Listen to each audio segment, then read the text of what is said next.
Hello, you're listening to the Eric McKenna Project.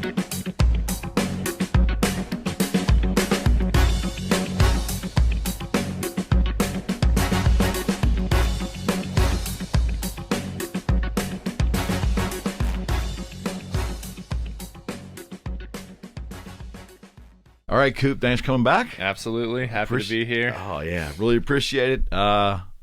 All right, let me throw some ideas at you. Let's bring it on. Okay, I read an article a couple of days ago in anticipation of your arrival here, and the author of the article was looking at the next decade from 2020 to 2030, and the summation was three things. He called it the potential decade of quantum, the decade of superconductors, and how that, I guess, it relates to computer-related technology. Is that right? It relates to a lot of things, actually. Okay. So, yeah, definitely. And he said the decade of green energy, which fascinated me because I didn't see that interconnected, but I kind of get it after I read it. So I want to get your thoughts on those three, starting with quantum. Okay, cool. Yeah.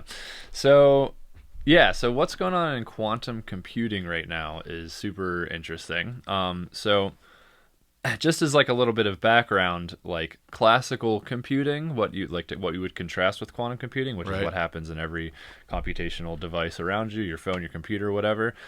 It works in a mechanical metaphor for it is fine, where you think of literal information going through switches and either taking like a down path or an up path, or either a switch flipping on or switching off. That's a typical transistor? A transistor would be an example of a way that switches voltages on and off. But you could literally build a computer, a functioning computer, out of like marbles and gates if you wanted to. Got it. The first computers, this is debatable what you call a computer, but one of the first computers was really a loom that basically took in instructions as to what order to sort of make threads sort of go on top of each other, and you could actually program the loom to like print different. This was like my father had cards. Like when I was a kid, he brought home these computer cards. Yes, the punch card technology is like a direct descendant of like this loom that had like punch cards, is pretty much that. So like, anyways, classical computing is very much. Even though nowadays it's miniaturized and it's done via voltages turning on and off, it's still just like a very linear in time. Like things are just sort of passing through gates that are either on or off, and they're either adding signals together or subtracting signals, and everything else is just abstracted on this architecture.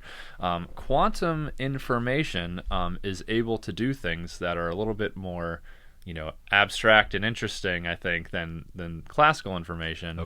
So quantum information is able to essentially take multiple different strands of a calculation and do them all at once, in a sense. And that's kind of like it's not like it is able to like print out a result from every single calculation, but it's able to allow this calculation to be done in a bunch of different ways and then sort of reconstruct itself into a single result. And that single result, the information contained in that single result, kind of contains the information from every single calculation. I think I get it. I'm not even really sure that I 100% get it, and it's a very kind of abstract way to try and describe it without using the actual language of just superposition of states and like a quantum system. Does it operate when you talk about mechanically, it's one step after another? Yeah, it's traditional this happens and this happens and this happens and that's this not happens. how quantum works. Yeah, like quantum mechanics still has a sort of like time associated with it, where there's inputs and then there's an output, but it's just that in some sense you could take a certain number of inputs, and then an exponential amount of things can happen to all of those inputs all at one time. And then the output is somehow constructed from all of the different like superpositions of states that all of these things could be. It's like a really wild sort of way to think about it.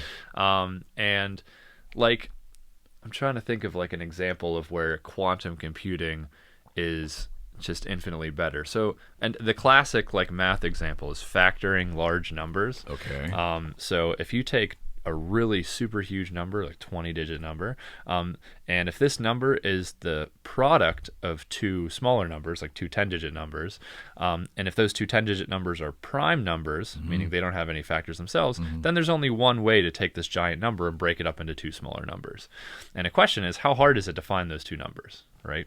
And the answer is that it's insanely hard. Okay. That for a large enough number, it could take the lifetime of the universe for like NASA's supercomputers in order to do this. Got it. And this is the foundation of all of cryptography on the internet. Like the way that we Okay. encrypt information is we create this game where it's like, in order to crack this code, you'd have to be able to factor this gigantic number. But it's the kind of thing where it's like it's really hard to do, but it's really easy to check your answer if you got it right. So if you have those two numbers, you can verify that like you're supposed to have this piece of information really easily. Got it. Because multiplying two big numbers isn't a hard thing, Got right? it. So, but quantum mechanically, there is a way to factor gigantic numbers very easily, and it sort of makes use of this weird superposition, doing a bunch of computations at once kind of principle.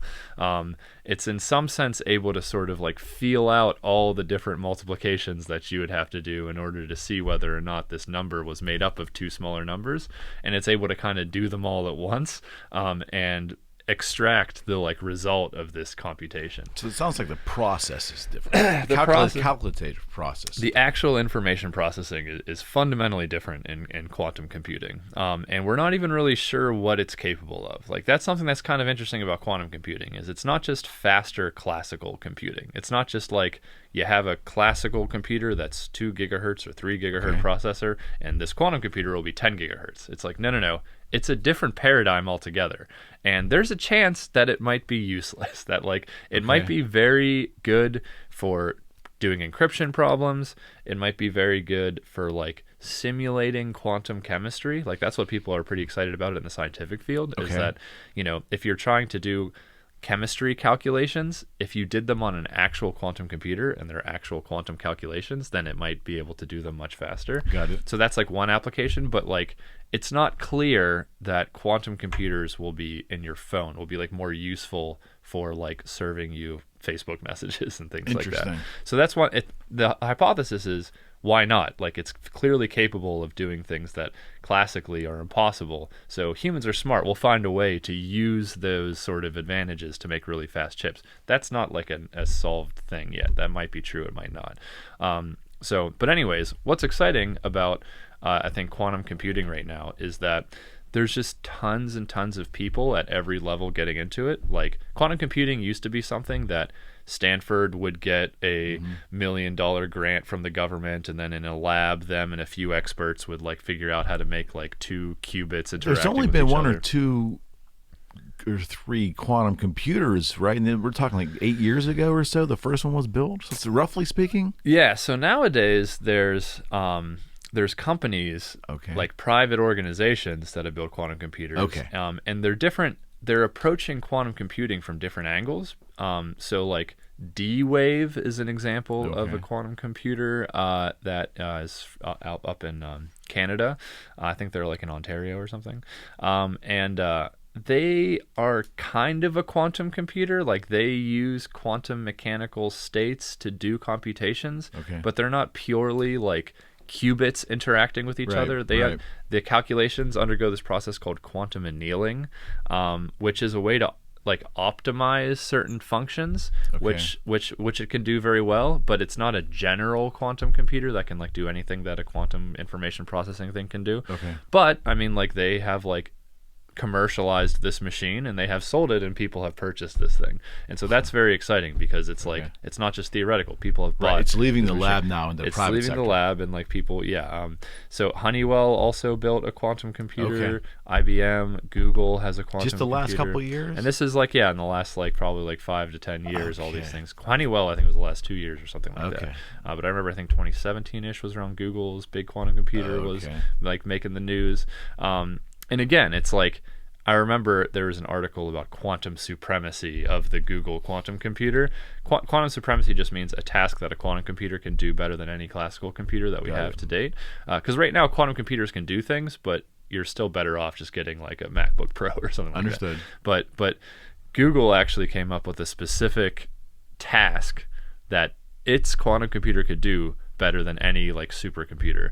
And the task is totally useless. It's like generate like this like random number distribution or something like that, like or like process something using these random numbers. So it wasn't like a useful thing, but it was in principle an algorithm that it could solve that like a classical computer could. Got it. So we're making progress on that front. And it's not even just Google and Honeywell. Like, one thing that's really exciting is all of these, on the software side, a bunch of people are coming up with different programming languages for programming a quantum computer and just handing them out to the masses to play with.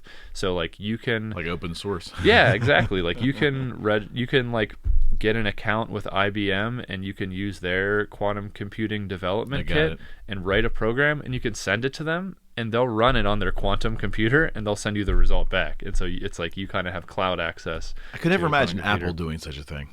Yeah, I mean, like it would have to be through the App Store. You know, if you have like an Apple Music Plus account, you could do this many. So yeah, but yeah. So quantum computing is definitely, it's exciting because it's like unknown. It's like we don't really know what this is going to be capable of. Transistors will go. I mean, they don't. A transistor is not part of the equation with quantum computing, right? Yeah. So they use qubits, which is this sort of like quantum representation of the state that they're interfering with other states. Okay. And that can be many different things. I mean, some quantum computers use like lasers to trap ions into like these little wells of potential energy, and these things all interact with each other.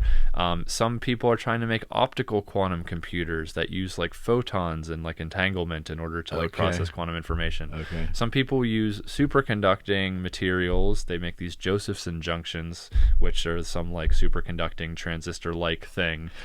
Years ago, I heard that, this is 10 years ago, maybe a little longer, that we were going to move away from traditional superconductor materials and put bacteria in there. Whoa. I haven't heard of that. They were going to encapsulize and get it to be stable, and they were going to use bacteria as, and it was so much, you could put so much more data into a bacteria molecule as opposed, I don't know. Interesting. Yeah. I mean, so nothing ever came of that. Maybe quantum it was shown to be the next road, and that went away. But that was I mean, definitely biology has come up with things that like we can only dream of doing. And so like there is that, like, just like the advances, this wasn't on your list, but like advances in sort of like biotechnology is really interesting, because like biology has found crazy data storage solutions, like data transmission solutions. I mean, the DNA molecule is like super impressive. The RNA molecule, the things like copying DNA are super impressive. And even just sort of like the chemical processes that life are able to do. I mean, like when you think about it, the human being, maybe in like a resting state, we consume something like 75 watts of power. Right? Like, we do? Yeah. Like, look at this light bulb. I don't know if this is an LED, but if they're all LEDs. They're all LEDs. But if we had like if this was incandescent, this would be like 75 watts. That's exactly right. So it's incredible, like what biology, like literally, I just like eat a Subway sandwich and then like I just go about my day for hours and hours and hours. My phone dies, like this thing, blah blah blah, and it's just like I literally just like, and it doesn't even really matter sort of the form of the sandwich, what kind of random plants and stuff you put on it. I just consume this thing that's a hodgepodge of various chemicals from the earth, and with it I'm just able to go about my day for hours. I'm able to like run marathons and do all this stuff. So yeah, I mean, biology is just absolutely incredible, and the whole like genetic engineering stuff, really we're just copying biology. Like we learned that bacteria have found ways to defend themselves against virus using genetic engineering, and then we just copied them. That's what CRISPR-Cas9 technology is all about. It's just us using what nature already invented to defend itself in order to like edit things like that. So quantum is very exciting. I am very, very much not an expert in quantum computing. I teach quantum mechanics, like just the physics version, but that's one thing that I'm interested in, just getting in at like a sort of amateur level, playing with this like IBM thing and getting into it. I started a reading group with another faculty member with undergrads to like learn more about quantum computing. Does it have the potential over the next decade or so to if it goes the certain way where it does become more relatable to solving problems that we need computers to do? If they harness that, or they direct it correctly and it works, could that replace modern computers as we know it? I mean, I think it's really impossible to say. That's what's exciting. It's like the 1930s. Like people are coming up with vacuum tube transistor things. And right. It could go in a lot of different directions. I think one thing that might happen, kind of as like an intermediate step, is we'll probably kind of have both for a while, because one hard thing about quantum computing is you need what's called like coherence in order to do quantum computing. What do you mean? You need basically your quantum information to not be disturbed by the environment. Okay. And I'm talking like at an atom by atom level, which is like not easy to do, which is why most quantum computers are like these gigantic machines that are cryogenically frozen so that temperature fluctuations don't disturb states. And some people are saying that there's like a fundamental limit to how well quantum computers will ever do because of just the cosmic ray flux from the sun, like sending muons through our atmosphere and things like that. So I mean, like, it's a really hard problem, like making a robust quantum system. And so I think that what'll probably happen first is we'll still have good old-fashioned transistors doing like most sort of day-to-day stuff, but there will probably be like quantum data centers. Got it. Where like, you know, computation generally is being moved onto the cloud more and more and more, and you're starting to like, for large computational tasks, those are entirely done at data centers nowadays. Right. Like when I was in graduate school, on the second floor of the physics building, we had a cluster of computers, and it's like you didn't use your personal computer to run a sort of like dark matter simulation. You sent it downstairs, and that machine did it. Sure. And so I think there's going to be lots of just like a utility, like quantum cloud services that do certain computations that you might need to do. I'd be surprised if like the PS7 had a quantum chip in it. I kind of doubt that. Okay. Would quantum computers throw a big monkey wrench into data encryption as we know it now? It very well could. One of the major fields of active research on quantum computing is coming up with quantum encryption schemes. Okay. Because that's something that is kind of scary about quantum computing is we're not really sure all the good things it could be used for, but we're positive about one of the bad things it could be used for, which is that like hacking, which is that like, yeah, the way that your bank encrypts your data so that no one can transfer funds from your bank account is by using these like pretty standard. And how do we how will it be a technology that will we be able to harness it and regulate? It's the question. I mean, because imagine you're a nefarious actor, you're some company, some small startup, and you make a breakthrough, and you have the first like fully functional quantum computer that can break encryption. Do you tell everyone about it, or are you just the only one in the world that can do this for a couple decades? And it would be detectable the moment you created the theft, the actual act, but hopefully, yeah. I see what you're saying. I mean, is it already happening now? I really don't know. That's a rabbit hole there, man. Oh my gosh. So yeah, it's exciting and it's scary and it's interesting. One thing that I was talking to a friend of mine, I was talking to last night. He is a faculty member in Amsterdam in the Netherlands. And he's working on a grant he's like in this design school sort of field, but he's very interested in science.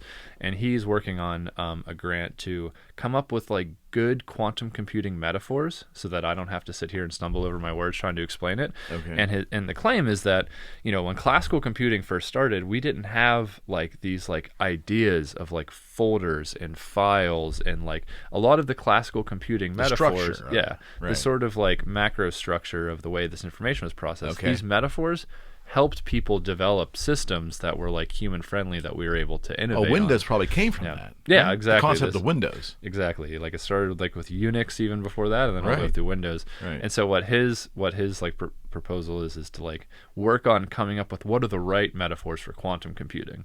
And what I think is really interesting is yes, quantum mechanics and knowledge about quantum mechanics is going to help people come up with metaphors for quantum computing. But once that takes off, and you have millions of people all over the earth that are experts at programming quantum computers. They'll create their own metaphors. They're going to create metaphors about what quantum information is, and then physicists are going to learn a ton from that. Like, they're going to come up with ways of thinking about quantum interactions that us physicists like never really spent the time to work out, or we're so entrenched in our specific paradigm whose lineage goes all the way back to like Oppenheimer, who like wrote some of the first like quantum like pedagogical material. That yeah, like I feel like we're kind of like stuck in a way of thinking about quantum mechanics that some like hacker kid, from India is going to like come up with some really cool way of thinking about quantum information, and that's going to revolutionize quantum mechanics 1 at a physics department education. And I'm kind of excited about the back reaction there. The word superconductor, it gets thrown around a lot, even in lexicon of just casual science enthusiasts. What is a superconductor? Right. So, when you slide something across the table, it slows down and stops. And when you learn about like Newton's laws, an object in motion stays in motion, blah, blah, blah, you're like, why is it doing that? Like, it shouldn't do that. Well, it does that because it interacts with the table, right? So what's happening when it interacts with the table is it's losing energy to the fact that there are little tiny atoms at the bottom of the thing you're sliding. There's little tiny atoms in the table. They're bumping into each other, and when they bump into each other, they start to oscillate back and forth, right? The atoms are all sort of stuck together, and so they just kind of vibrate, kind of like springs. Okay, so they're just oscillating back and forth, and that is taking energy away from the translational motion. Right. We call that drag. So we call that drag. We call that friction, right? So that's just what this stuff is. So the same thing applies to electrical circuitry. Whenever you're trying to send an electrical signal through a circuit, that electric field is actually moving actual charged particles, and they're bumping into each other. When they bump into each other, it causes the metal to just sort of vibrate a little bit, to ring a little bit, to oscillate, and you can feel it, right? You could feel whenever you hold onto a wire, if there's a lot of current going through, you can actually feel the heat coming off of that wire. We lose megawatt hours worth of energy to just electrical resistance. That's like a huge unit of energy. We lose just tons of energy to this specific way that electric currents move through things. And another thing is electric currents create magnetic fields too. And so we're very limited in our magnet technology by the fact that you need more current to create a stronger magnet, but more current creates more heat, creates more loss, and can compromise the material that's generating the current in the first place. So superconductivity is this interesting fact that, yes, when you interact with these atoms, they wiggle a bit, but if it's so cold and the interactions are so small, there's like a minimum amount of wiggling that can happen. It's not a continuum where you can oscillate just a little infinitely small. There's a minimum quantum of wiggling that if you can't excite that very first amount of wiggling, then you will lose no energy whatsoever. Interesting. Right? And so that's what superconducting is. It's when you're conducting signal or electric current, right? Without losing any energy whatsoever to the medium that's actually doing the conducting. Do that by temperature. And so one way to do that is to lower the temperature so low that the wiggles get so small that they eventually are in the quantum regime where you're not even exciting like a single wiggle. And it's even more complicated. There's this whole story about Cooper pairs of there's a BCS theory of superconductivity, which explains in more detail how at a quantum level this happens. It's not as simple as just you freeze it, right? You can't just freeze anything and make it quantum superconductor. But different materials at certain temperatures, it's called the critical temperature, become superconducting. And, what is the critical temperature? For things like helium, it's maybe like 3 or 4 degrees or something like that. 3 or 4 degrees Kelvin, right? Which is like negative 270 degrees. Not like Celsius. The temperature it is when we leave the house in the winter. It's significant. It's colder than outer space, which is why we actually have to like bring like liquid helium to space to keep things cold in space. That we literally have to cool things down in space. But like, why are we so excited about superconductivity if they have to be that cold? Well, we found a class of materials, these like cuprate materials. They're copper oxides. And they have a superconducting temperature, a critical temperature that is maybe like 100 degrees Kelvin, right? Not quite as cold. Right. It's still colder than any point on Earth ever gets by 100 degrees, but it's at least in the like liquid nitrogen regime. And so liquid nitrogen is something that we can make. We could take nitrogen and pressurize it to the point that it condenses into a liquid. And so what that means is that we can just like pour liquid nitrogen on this material and it'll get cold enough to be a superconductor. And so you can go on the internet and you can order like a piece of superconductor, and then you can go to any like chemistry department, whatever, you can get, I guess I can because I work there, but I guess it might be harder for you. But you can get liquid nitrogen. You could even make your own liquid nitrogen. There's YouTube tutorials how to do it. Oh my gosh. And you could actually just like make a superconducting piece of material, and you could do cool superconductor experiments. So we're at the point now where it's no longer you need some crazy cryogenic liquid helium vat in order to do this. We're now at the point. So the holy grail is, okay, but we don't want to cover all of our electrical wires with liquid nitrogen. Like, it would be nice if there was something that was a superconductor at room temperature, whose critical temperature was like 70 degrees Fahrenheit or something like that, right? Okay.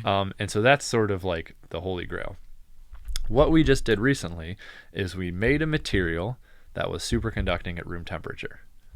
But, okay, so you might say, like, why haven't I heard about this? Why isn't this revolutionary? Okay. Well, on any sort of description of a material where you're talking about its phase, like is it a liquid, a solid, or a gas, there's two things that are really important. There's temperature, and then you know the other one? Mass. Well, mass is relevant. There's temperature, but there's pressure. Okay. And why? Okay. So, like, the important thing is, like, okay, water boils at 100 degrees Celsius, but that is if you're standing on the beach. Right. If you're in, Colorado, for example, it boils at a much lower temperature because the atmosphere is thinner, it's lower pressure. Right. Basically, the atmosphere kind of pushes down on the surface of the water, keeping it in its liquid form. Got it. And if the atmosphere goes away, then the liquid bubbles away into a gas. And so, like, water boils in space, even though it's freezing, just because there's no pressure, right? Got it. And so it's not just a temperature thing. It's also a pressure thing, right? And so what we've done is we said, okay, we can trade one for the other. We can make a room temperature superconductor if we increase the pressure by an enormous amount. And so what they did is they took two diamond anvils and they compressed a like picoliter, like 10 to the minus 12 liters of this material, which is kind of this like carbonaceous, like organic compound. And they compressed this thing at like millions of PSI, millions of pounds per square inch. And even at 58 degrees Fahrenheit, they were able to get it to be superconducting. Also not very practical. I don't want my like wires to be compressed under. What kind of like what kind of machine would they need to conduct that experiment? I mean, yeah, I don't even know what kind of hydraulics they used. They had to have diamond tips so they were hard enough that they wouldn't crush under this many PSIs, because normal materials can't withstand that kind of pressure. Wow. But the point is that we're slowly filling in the phase diagram of sort of like temperature versus pressure versus different materials versus where they're superconducting. And we're starting to figure out what do you have to like dope certain materials with to make that temperature go up, go down, to make that pressure go up, go down. What's the cocktail? And so we're starting to kind of figure it out exactly, And now the benefit of doing this in the end will be...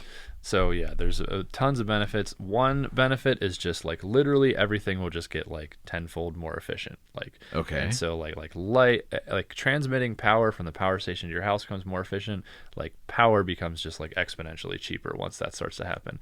Like one of the main problems with making electronic devices thin is not really that like you need to shrink the components, because we got hella good at shrinking components. Right. Like what it is that like, a MacBook Air, it is doing billions of computations per second. That's what gigahertz means. Right. And all of those calculations, like there's some entropy associated with it, right? Which causes heat, like it creates heat, and that heat has to go somewhere. Right. And if you are smashed together into this tiny little box, like what do you do with that heat? Right. Like you need like these like fans, but the fans have to be very flat, or liquid cooling, right? Or you need That's some Apple's thing. Yeah, a lot of like fancy, bigger computers will have liquid coolant. Right. But if everything was made out of superconductors, where's the heat? Like there's no heat that's going to be generated by this. And so that'd be big. So that would be huge. The thing that I'm also very excited about is, again, with superconducting wires, you can make strong magnetic fields.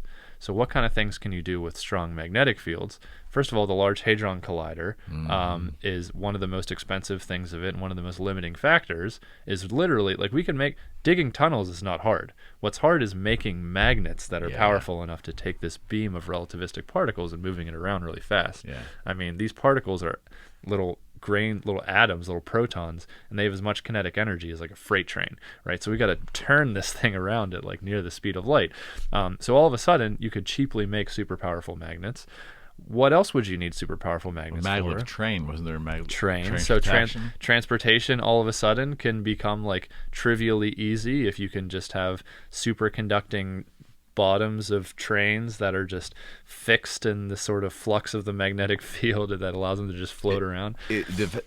Because the superconductors either didn't exist or were so primitive, is that the reason why maglev trains never really got off the ground? Was that one of the reasons it wasn't efficient? Yeah, I mean it's a cost thing. With all these things, it's just cost. Like we can do science can do incredible science fiction like things if you're willing to throw an infinite amount of money at it. Got it. But like the real constraints are not.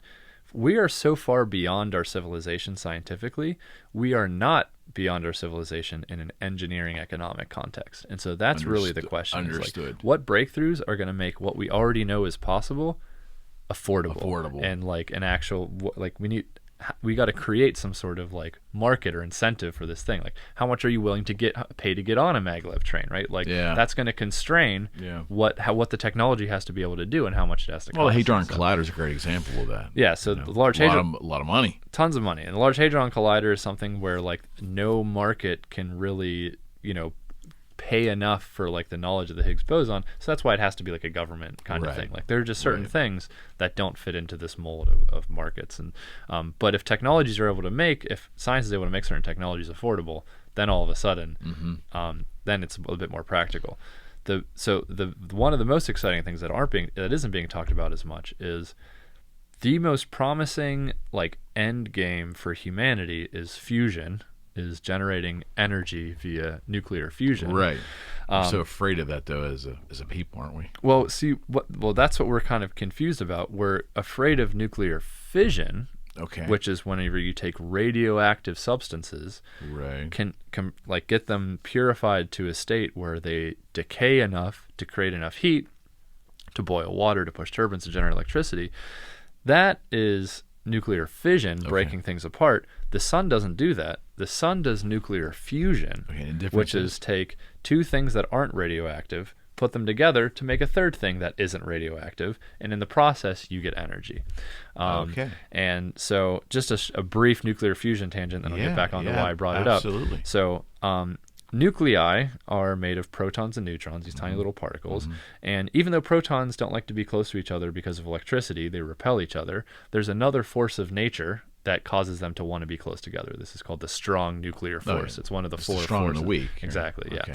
So the strong nuclear force causes these nuclei to be held together. So just like how hydrogen sticks to water, right? Because there's an electric attraction, and whenever you like break this bond apart, you can get energy. Like whenever I light like a log on fire, it emits energy because we're breaking all those bonds.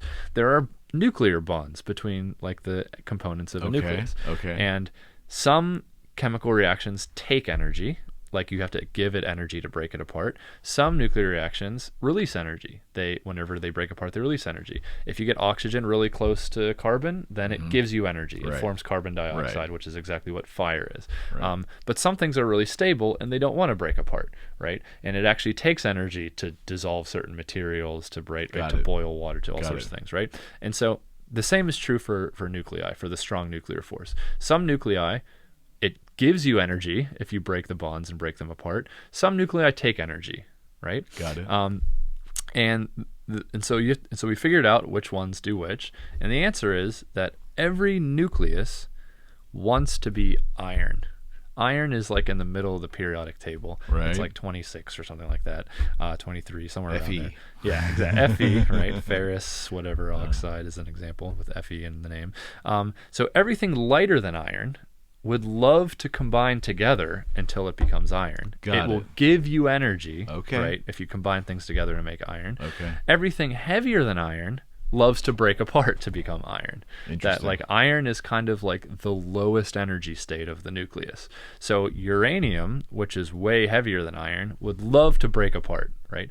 And like it can break apart into things that are stable on the order of billions of years, and so they don't continue breaking apart into iron. But in principle, if you waited an infinite amount of time, they would like all break apart, right?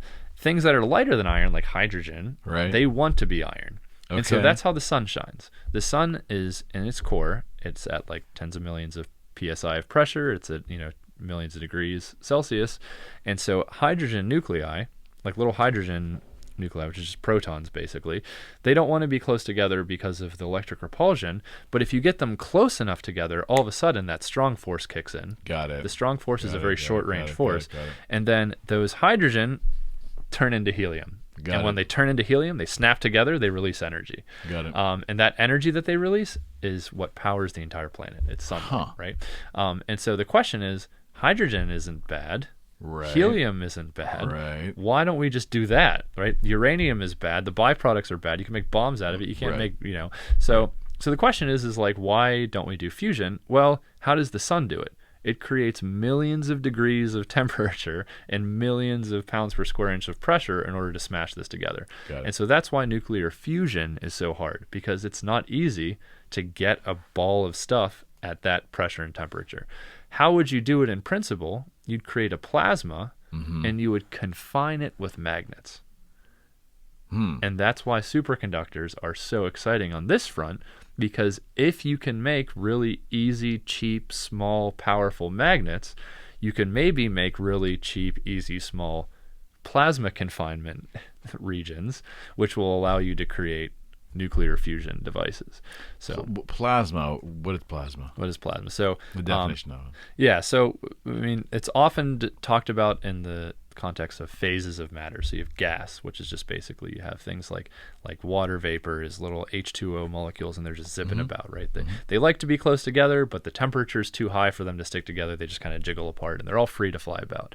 Then you lower the temperature a little bit. You take your steam and you cool it off a bit. And what happens is if the temperature gets low enough, when the H2O molecules come together and hit each other, they stick. Got it. And then they condense into little droplets like rain, and they turn into water, right? But the water, even though it would like to arrange itself into a nice crystal, it actually is jiggling too much because it's at too high of a temperature to arrange itself into a crystal. And so you keep dialing the temperature down, and you get it down to about 32 degrees, and then all of a sudden the jiggling isn't enough to stop it from forming into this crystal, and then you get a solid, and that thing is called ice, right? Okay. Let's go in the other direction. All right. Let's say you have a gas, and let's say that the hydrogen and the oxygen is stuck together, and the temperature is not high enough to get the right. The H2O molecules are flying about like a gas, but the things that make up the molecules are hydrogen, oxygen. So those things are stuck together. But let's say you turn the temperature up so high that the hydrogen and oxygen break apart, and then the hydrogen is a nucleus with electrons going around it, and the temperature is not high enough that the electrons become unbound. But let's crank the temperature all the way up until the electrons start flying up. And what a plasma is whenever all of the charged particles are just freely flying all over the place. Right. That basically they're not that's too hot to form into an atom. It's too hot for those atoms to condense into a liquid. It's too hot for that liquid. It's just so hot that things aren't able to stick together via the usual electrostatic interactions. Right? Okay. So that's why the sun is a plasma, because the sun is hotter than the vaporization point of any material, right? There's nothing can be even a liquid on the sun because it's so hot. And you said magnets will contain this. So, right. You want to like put this in a box and maybe press the box together to compress it, but it's going if the box is touching your plasma, you're in trouble, right? Because the plasma is able to rip charged particles apart. So what you need to do is you need to hold it in place without touching it. And so that's exactly what you use the magnets for, So you confine this plasma with magnets. So right now in France, they're building ITER, ITER, and it's this like 20-ish country consortium of people coming together to build a gigantic nuclear fusion plasma confinement facility. And this is going to be the most expensive scientific thing ever built. It's like, 70... What's the ETA on it? So they've already built the like main part of the building now. Probably they're hoping to fire it up by 2025. Really? To start actually generating a net positive amount of nuclear fusion energy. We've made lots of fusion. Like fusion isn't that hard to do if you're willing to use more energy than you get back. Got it. Like what is going to make fusion useful is if we get more energy than we put in. And that's what ITER's trying to do. It's trying to use 10 megawatts of energy to contain this plasma and have the heat energy radiated by the plasma be 100 megawatts. So they're trying to get like a 10-fold increase. The whole facility will use more than 100 megawatts, so it's not going to be like a power plant. It's going to be just a proof of concept that you can generate energy this way. And then there's a follow-up thing in the works called demo, which is supposed to be an actual demonstration of a nuclear fusion power plant. The timeline for that is like 2100 for being like generating like fusion energy. So this is like far out. Yeah. So it could now. Another exciting thing about this, there are fusion startups that are starting to happen that people are investing money in that think that they could create fusion other ways, like by using concentrated lasers onto targets to heat them up. That isn't a plasma confinement situation. So that's exciting because there's like innovation coming from all sides now, and they might be able to speed up this timeline. So instead of magnets holding the plasma. Yeah, they basically just, I don't know the details of a lot of these startups. Some of them are like shooting lasers from every direction at a single target and then superheating that target for a short amount of time. And I guess maybe you can kind of pulse it so that way it doesn't like just rip apart. It just kind of like fuses, releases energy, cools off, fuses, releases energy, cools off. So, yeah. So there's the misconception. Like, so the difference between fission and fusion is what lies, the difference between those two lies at the heart of misunderstanding in the public of the word nuclear. Then. Exactly. Yeah. Yep. Yeah. Nuclear fusion, in some sense, has nothing to do with getting uranium out of the ground and like holding it in your hand and burning your hand in Chernobyl and all that. Like a nuclear fusion, you're not going to get like a runaway nuclear fusion reaction, because the second anything goes wrong, that's why it's so hard. The second anything goes wrong, it just stops. Like, nuclear fission is about this thing will happen automatically. We need to slow it down. Like nuclear fission power plants, the role of the power plant is to slow the reaction down with like coolant and control rods that slow down like the flux of these neutrons, right? So that's like nature wants to do this. It wants to be iron. And so we need to like slow this down and slowly extract energy out of it. And that's why like it could be dangerous. We can do it very safely now, by the way, but like in principle it could be dangerous because like it's the situation where like if all of a sudden all that water disappeared, all the control rods disappeared, like it would just start like it would want to melt the whole place down. Like so it would get super hot. So if one of those the cooling towers was to malfunction, that's when the problem starts. Yeah, if the way that you're sort of slowing down the reaction and removing heat from the reaction, if all of that gets compromised all at once, like a sort of like Fukushima situation, then that's whenever it can be a problem. And just to be clear about nuclear fission too, so I'm going to go on a little bit of a soapbox about fission for a second. Nuclear weapons, probably one of the most like dangerous like existential threats to like humanity and civilization. I'm very sympathetic with people who are like nervous about nuclear proliferation generally, like just more nuclear material being around. However, in terms of power generation, nuclear energy is extremely safe. Like even Fukushima, where like literally a tsunami like destroyed this facility. Sure did. Even in that situation, the actual deaths at the from the malfunction of the facility were zero. Wow. Like people had to like go in and like and like do all these things like fix it, and there's radiation poisoning, and I don't know, maybe a couple 100 people or something died, but like thousands of people died just from the tsunami itself. 3 Mile Island, the like worst American accident ever to happen, 0 people died. And even long term, it's not even clear that anyone ever died or will die from this. Like there's some science out there saying maybe there's higher thyroid cancer in this region, blah, blah, blah. But it's still, the science isn't even settled on that. And so it's like, this is what we're talking about. 0 to like 100. Even Chernobyl, yes, the long-term like body count of Chernobyl could be like 10,000 people or something. But it's like, the moment the thing malfunctioned, like maybe 40 people died or something like that. And the 60-second story of Chernobyl, why that was so bad, was that one reactor that went, or did multiple? One went, and the story of Chernobyl was just an extreme story of mismanagement that was nowhere near to happening anywhere like in the U.S. There's precautions. There's precautions. There was like all sort regulation. They couldn't like, we have these like giant concrete like domes that contain the actual reactor that they didn't have there. Got it. Like were trying this like safety test and were being pressured into doing this thing because they're trying to hit some kind of political deadline. There was like a shift of people. They had to try and get it done by a certain time, but the people who were going to do the test couldn't do it like during the day, so they brought these other people in at night that didn't know what they were doing. There's just a million reasons why that like is not representative. And even then, it was bad. It was a horrible accident and everything, but like let's talk about like green energy, like hydroelectric power or something like that. A hydroelectric facility was compromised in China, and 250,000 people died in like the 1970s, like this Banqiao Dam accident. So it's like let's like keep things into perspective. Per kilowatt hour of energy generated, nuclear is safer than solar.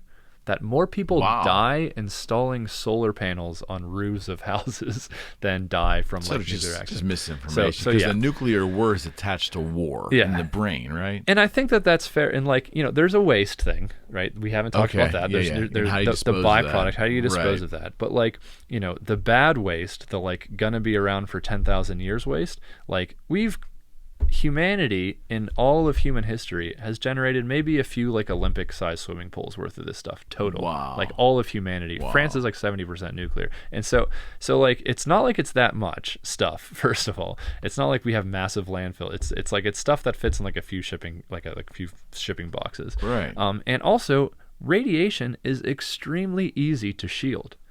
Right? I mean, like we think of it like, oh, is it just in the air everywhere? It's like, no, you put that little lead vest on your chest when you go to the dentist's office, and then they shoot you in the face with radiation. Like just that little lead vest is like protecting you from radiation. You can, if you go to like a nuclear power plant and they have like the control rods and like the actual uranium down in this like giant vat of water, you can swim on the top of that like water vessel. That like just the water between you and that uranium is enough to shield all of the like concentrated So it's really like so it's really not that hard to contain. I mean, what people say is like, okay, but you have to contain it for 10,000 years. Like, who knows over those 10,000 years if your material is going to be compromised, or there's going to be an earthquake or something, and blah blah blah. It's like, okay, yeah, but like this is like a reliable source of zero emission energy that we could maybe use just to get us to the point that we could start doing fusion and all these other green things. I really am supportive of nuclear being just a part of the conversation, just because ideally, yes, like it still relies on uranium, it still creates waste. People can use nuclear refineries in order to make like weapons grade types of like, it's definitely not ideal. Like solar would be better at the end, but like, let's be realistic. Like climate change is coming, and it's a very serious problem, and like reducing carbon emissions on a fast time scale is going to be hard with the amount of energy that we consume as a civilization. And like we know of a way to generate gigawatts of power like with very well tested safe technology. I really think that it's foolish not to like make this be part of the. It is funny though, because I think with the lexicon of the way society's built and is constructed, you would not think a green energy enthusiast would be remotely open to the idea of nuclear. Yeah, I think that the way we're constructed as a people. Totally. And I think that that's like one like historical thing that's like kind of a bummer that's making climate change really hard to combat, is that like the environmental movement started during the Cold War, whenever the biggest threat to humanity was nuclear proliferation and nuclear war. And so a big part of the environmental movement, which at its core is about just trying to make sure humanity exists in the future, their biggest enemy was, of course, nuclear weapons. And anything that like gets more uranium pulled out of the ground and more U-238 refined into potentially U-235 and other weapons grade products, like that was like the biggest threat to humanity. And so the environmental movement became kind of akin with anti-nuclear sentiments. So now but now, I mean, unfortunately, we could go down this rabbit hole if you want, but the nuclear threat is still there. But another really big, very real, tangible threat is climate change, which it's a very simple thing. It's like we found a way to generate energy by getting carbon atoms very close to oxygen atoms, releasing energy and creating this carbon dioxide molecule, which is a very important molecule in the like and the dynamics of the atmosphere, the thermodynamics of the atmosphere. We need carbon dioxide. It keeps us alive, but we need a very specific kind of regulated amount of it that the Earth has tuned for us, thankfully, with like volcanoes and with the ocean absorbing carbon dioxide, right? But we're basically taking an entire geological era worth of carbon and putting it into the atmosphere all at once. Like all of this oil is like carboniferous carbon, like from the Carboniferous geological era, like 300 million years ago. You know, this was before bacteria could break down plants. Plants basically got this innovation where they created this molecule called lignin, which allowed them to grow tall and to grow bark. And so 300 million years ago, plants went from a bunch of ferns on the ground to like giant trees and stuff like that. The downside was the molecule that they innovated to do that, the animal kingdom wasn't caught up on how to digest that molecule. It was like plastic back then. And so when the trees fell down, they just laid on the ground. They didn't decompose. And so all of the plant matter just kept piling on top of itself, piling and piling and piling, and we just got layers and layers of organic material that just got pushed further and further into the earth. And now, after 300 years of high temperatures and pressure, it chemically broke down into hydrocarbons that we are pulling out of the ground, and we're basically doing this California wildfire thing for an entire geological era all at once out of all of our cars. And so all this carbon dioxide is going to the atmosphere. This is kind of like the primary threat at the moment, and nuclear has nothing to do with the process of taking carbon and putting it in the atmosphere. Like the thing that's coming out of a nuclear coolant tower is steam, because we're literally just boiling water. It has nothing to do with smoke. And there's a public misconception there, because you see the they look like smokestacks cooling towers. Like people think that's smoke pouring out. Yeah, it's water. It's a cloud. It's literally a cloud coming out. And so basically now environmentalists are in this weird situation where there's a younger generation of environmentalists that are like, we need to stop burning fossil fuels at all costs. Oh, look, there's 1 million times the energy density in uranium than there is in coal. Why aren't we using that? And then there's a lot of old guard environmentalists who are just like, but I thought nuclear was like the enemy. I thought I was supposed to be anti-nuclear. And so it's creating a lot of tension in a lot of these movements. I mean, like, there's a lot of... Because the movements you have the old anti-war movement, then, cozied up with the green movement. Yeah. And anti-war movements, no nuclear proliferation. I think they all blend together. They do, yeah. And like, to be very clear, I'm extremely anti-war. Well, I think we all should be. Yeah, and I'm extremely anti-nuclear. I'm talking about the original 70s and all that. Yeah, absolutely, yeah. The ecology, we had the ecology flag as a kid. Remember how the green ecology flag? And those movements definitely were intertwined. Yeah, absolutely. And so that's what's making it a little bit tough. But fusion is just a different process altogether. The public doesn't understand that. It's completely green. There's no carbon involved in anything like that. You can't make a bomb out of okay. So here's another thing where people maybe are getting a little confused. There is a thing called a fusion bomb. Okay.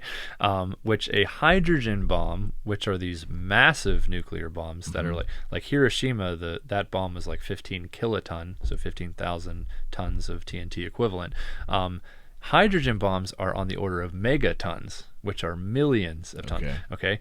And the process is fusion. What they basically do is they have a fission bomb compress a material to the temperatures and pressures required for fusion, and then all of that fusion happens all at once. Yeah, fusion becomes a component of it becomes a component, but it's not. That is very, very, very different. It's not like a nuclear, like a fusion energy facility would create a fusion bomb. Like we can hardly even keep this thing ignited, let alone make a bomb out of it. Got it. And so I think that people just get fused. Fission sounds too much like fusion. There are fusion bombs. There are fission bombs. Isn't this all the same thing? Is nuclear There's the fusion metaphor. So you gotta fix that. We gotta fix that. We gotta fix the language. We gotta fix the metaphor. So fission. I mean, it's not a solution to climate change right now because, like I said, the demonstration of it is slated for like 2100. Right. And so we need to do stuff now, right? But at the same time, we can be excited about fission and we should be like investing in it. And like, ITER is one of the most exciting scientific projects to me, this fission facility in France. The fission startups are really cool. Like, I think that's great. And at the end of the day, that is like, there's enough material that we could take straight out of the ocean to consume energy at the rate that like an average American suburbanite consumes energy for 1 million years. Like, there's so much potential for fission energy out there, fusion energy out there. Well, we're on green energy, so why, if you would be so kind to maybe demystify some of the terms, because we hear them. You have obviously solar, so I'd like to talk a little bit about solar energy, how that actually works. We know, we see the panels, we get it, but what goes on there? Yeah. So at the end of the day, there are basically like three sources of energy on planet Earth that I could think of, right? Okay. There's the energy that came from the beginning of the Earth, which is just like the Earth was this thing that gravitationally attracted rocks that smashed into it. And 4 billion years ago, about 4.5 billion years ago. So basically, the Earth is a giant ball of heat, and we're still cooling down. Like we haven't like that's why there's plate tectonics and all that stuff. Yeah, exactly. Right. So we're still cooling down. So there's some remnant heat from formation. That would all be gone if it weren't for the fact that there are radioactive elements inside of the Earth's crust. And so why the Earth is still cooling after 4 billion years is because there's radioactive isotopes of potassium in the Earth's crust, there's uranium in the Earth's crust, there's thorium in the Earth's crust, there's plutonium. And so there's this heat in the Earth. There's this energy, this like heat from there.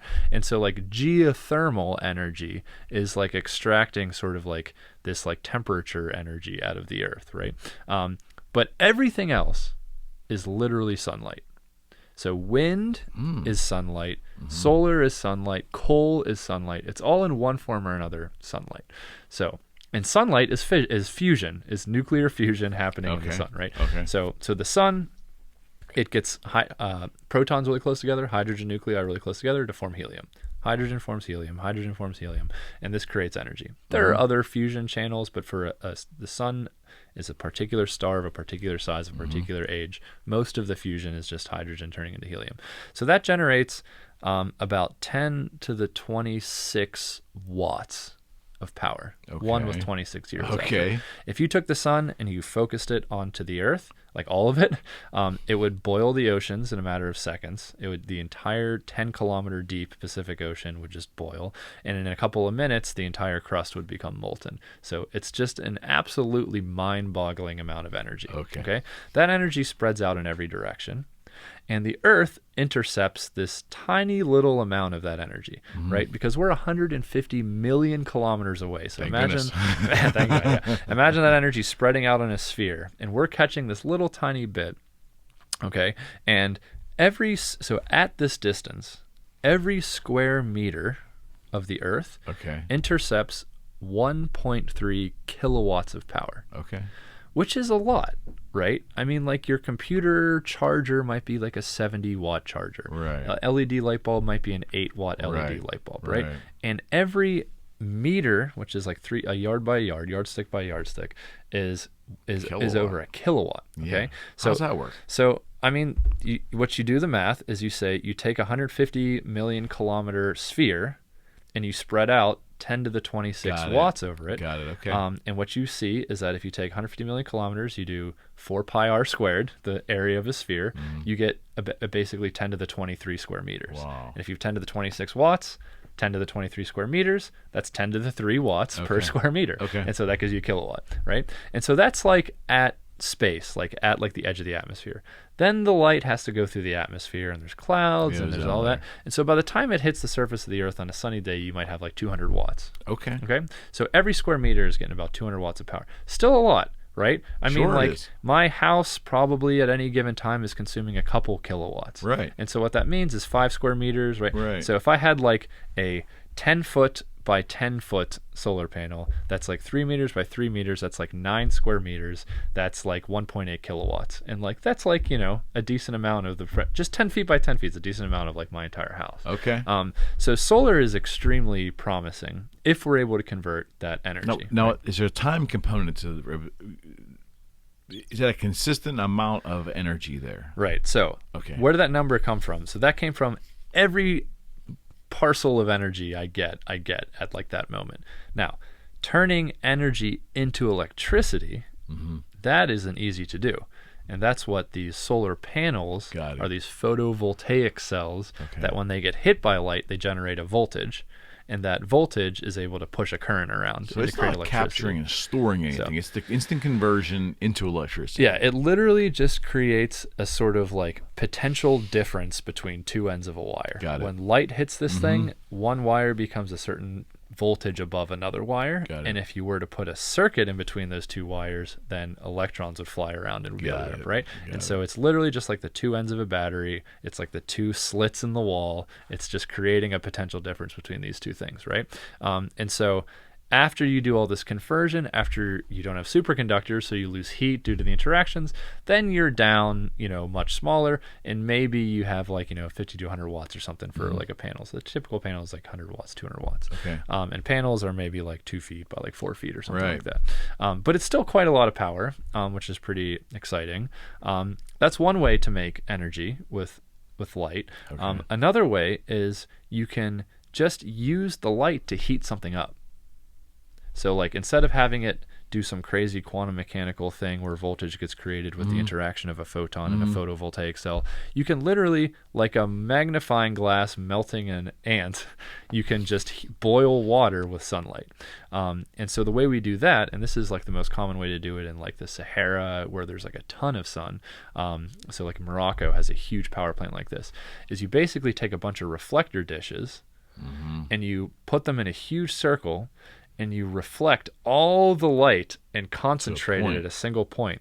And that point gets to thousands of degrees. I bet. And you like melt salt. It's called molten salt. And then that molten salt is just 1,000-degree fluid that you run through water via pipes to boil the water. And so you're basically melting, you're creating these molten salt solutions that you're just like running through pipes that have water around them, and all the water boils from the interaction with the pipe, and then that boiling water pushes a steam turbine, which turns some copper brushes, which creates electricity.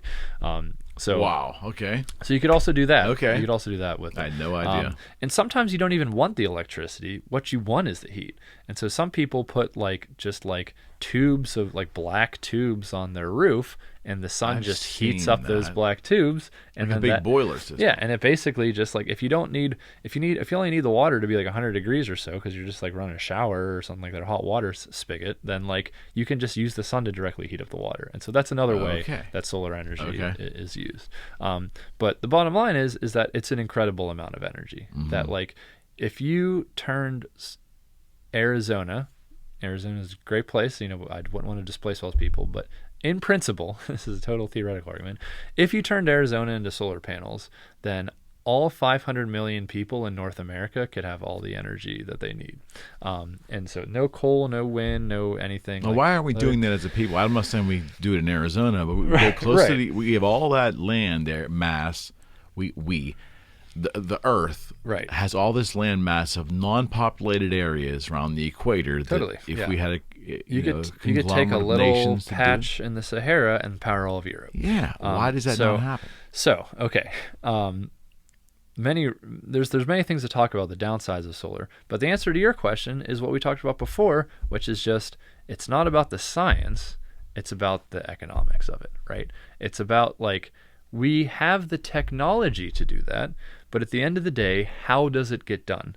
It gets done because I, as a private citizen, have to sell you some of the energy from this thing, and the cost of the kilowatt hour that I produce has to be less than whatever you're getting from your gas plant. And so it has to be cheap, right? It has to be cheap to do it. And so what's really why this article is probably saying that it's the 10 years of green energy is coming is because it's now starting to become abundantly clear that solar is now way cheaper than all these other forms of energy. Interesting. That it's starting to cost too much to maintain coal power plants and too much to build new ones and everything, that it's just kind of cheaper to do some of these other things.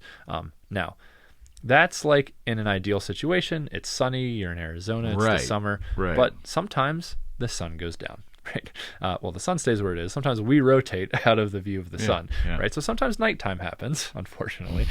Sometimes clouds happen. And so solar needs to be sort of supplemented with something that is good at night, is good in the winter, or at least there needs to be like a base load that's provided by a thing that you can just turn on and turn off and turn up and turn down. You can't turn up and turn down the sun. And that's where a lot of the nuclear people are like, look, let us do the base load. Let us give you the reliable turn up, turn down. And then, as more solar comes online, we'll need less and less nuclear until one day we just shut it off, right?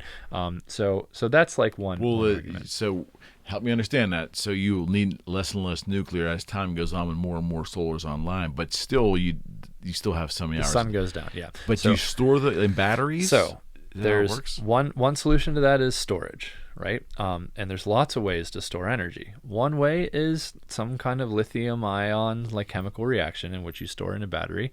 But another really effective way is you can basically, if you have in a sort of like flatter lower region close to a higher, more mountainous region, and you have a natural basin, say in a valley between two mountains, you can take water down below, and whenever the solar is generating a ton of energy, use some of that energy to pump the water up the mountain. And then when the sun goes down, release all that water and just have a hydroelectric power plant that extracts all that energy. And so that's like... So water creates the movement. We're going to talk hydroelectric next. We'll get into hydroelectric too. But basically, there's gravitational energy in water at a higher location. So you're moving the water, displacing the water, and then using the water's motion to benefit you electrically while the solar's not available. Right. I mean, at the end of the day, solar photovoltaic is one thing, like it uses magical quantum mechanics stuff, but like, these molten salt things, at the end of the day, all they're doing is boiling water, the water's crushing steam, which is creating pressure, and the pressure is turning a turbine. You could turn a turbine with steam because you boiled something, which is all a coal-fired power plant does, engine, right? Yeah, exactly. Or you could just literally run water through a turbine, and that'll cause it to move too. So moving water creates electricity, moving steam creates electricity. So if you can create heat, you can create electricity. Got it. If you can create motion, you can create electricity. Got it. And so that's one way to store as well. Is by just like moving water. And there are places in, especially like the UK, like around the North Sea, where they use the tides to generate electricity. By basically high tide automatically moves water up into these higher locations, and then whenever it becomes low tide, you just have that water funnel through a turbine and you can generate electricity. And so there are actually pretty serious tidal energy generation facilities. Tidal energy generation. And that's extracting gravitational energy straight from the moon. Like tides happen because the moon is pulling on the Earth's oceans. Right. And so we're taking gravitational energy away from the moon and turning it into electricity, which is pretty awesome. Yeah, super cool. There really isn't enough of that to really do all of it, but it can help. And with green energy, what we need to be doing is attacking it from every single different angle. Like we're depending on where you are, depends on like what is the most efficient kind of energy, and then like really hitting that hard. As technology gets better, But solar is getting like really amazing. Like I just read a story today about a school in Arkansas that had a big field that was next to it, and they were like, you know what, we have this asset, which is we're in Arkansas, it's sunny, there's all this area. Like they built a huge solar installation there's like a high school like in this field, and they started generating so much money from the electricity they sold that all of the teachers got like several $1,000 bonuses. That's amazing. And like they're like funding their school by like just generating so it's like situations like this where it's starting to become economical. And once it becomes economical, if there's one thing that triumphs over all political ideologies, it's money. It's like, people can be anti like environmentalism all they want, but the second it's cheaper for them to use green energy is the second they're going to be like, okay, I'm down. Yeah, sure. That sounds great. I think think about how many more people now are embracing or open to the idea of solar today than they were 30 years ago. Yeah. And like that took work, that took investment. And that's what like a lot of people, I feel like they really need to realize is that like solar wouldn't have been able to just do it if it was just like a completely free market thing, because the intermediate steps would not have been profitable enough in order to push this thing forward. Got it. Like, so an example is in Germany. I did my honeymoon in Germany. We bought bikes in the west and just biked all the way to the north. So we biked through all this rural farmland in Germany, and almost every single farm has like a full solar installation on the roof. And it's like, these are like these are pretty like conservative rural Germans. Right. Like, why are they like so into solar? And I was like talking to my friends in Hamburg when I got up in the north, and they're like, yeah, Germany created this program where like they would pay you, the German government would pay you like 10 times as much for a kilowatt hour generated via solar than via fossil fuels. And so all these like anti-environmentalist kind of conservative like farmer types, they were like, you're telling me that the roof of my farm is going to get me like €1,000 a month? Like, heck yeah, I'm going to do that. Yeah, it's a money vehicle. Exactly. And so that exploded the solar industry in Germany. Right. It was this injection. And then slowly Germany turned the tap down until now they don't provide any financial incentive really to do that. Like, it's almost nothing. But because there was this explosion in investment, all that infrastructure was built, all those factories were built. Now all of a sudden, that's amazing it's to know actually that. profitable to do this, and now the free market is able to make solar power something that. And so like this is just a lesson that we should learn. Is just like, even if you're like super pro free market, you don't want the government like sticking their nose in your lives. Sometimes the government is just what you need to like transition into this space. They provide the opportunity. To provide the opportunity in which now the free market is able to. The free market is so good at solving certain problems, but there are certain things that it intrinsically cannot do well. And sometimes it's the entry point. Yeah, and it's just there's sometimes a technological and financial barrier to entry absolutely. that needs to something needs to kind of fill that gap. And that's why research money exists, because like again, no one is going to pay someone to find the Higgs boson, but because of particle physics, we have all kinds of like amazing the World Wide Web was an invention of basically the particle physics community. Wow. So yeah, not the internet per se, that was like a DARPA project, but like the www like domain thing was like a CERN project at the particle. Yeah, so that's just one of many examples, and like magnet technology and everything is being pushed forward by the particle physics community. So just generally, that's just kind of my pitch to like be supportive of some of these things that are like, even though on the outside they're interfering with the marketplace because they're artificially making this kind of energy cheaper than. Yes, however, like this is maybe the necessary step to allow economics to like make something that is clearly better to do its thing. So and we can't be that rigid, because if none of humans' growth and our expansion forward and our progression as a species happens in a economic rigid environment. It just can't happen. Right. You need to be more flexible. You need to be, and we have been to get to this point. Totally. We just sometimes face a lot of rigidity out of fear, I think it is. We do. It is out of fear, and we kind of forget how we got to this point in the first place. Like we look at Apple doing all this stuff, and we're like, wow, look at how good the free market is at innovating. And it's like, did Apple invent the transistor, or like who? Like all of these like inventions and all of like, did Apple like come up with like the theory of electromagnetism, or was that something that was like basically funded by like the concept of NASA? I remember being young, Coop, and I remember my father having debates with other family members about the validity of NASA. We're talking like mid 70s, maybe earlier 70s.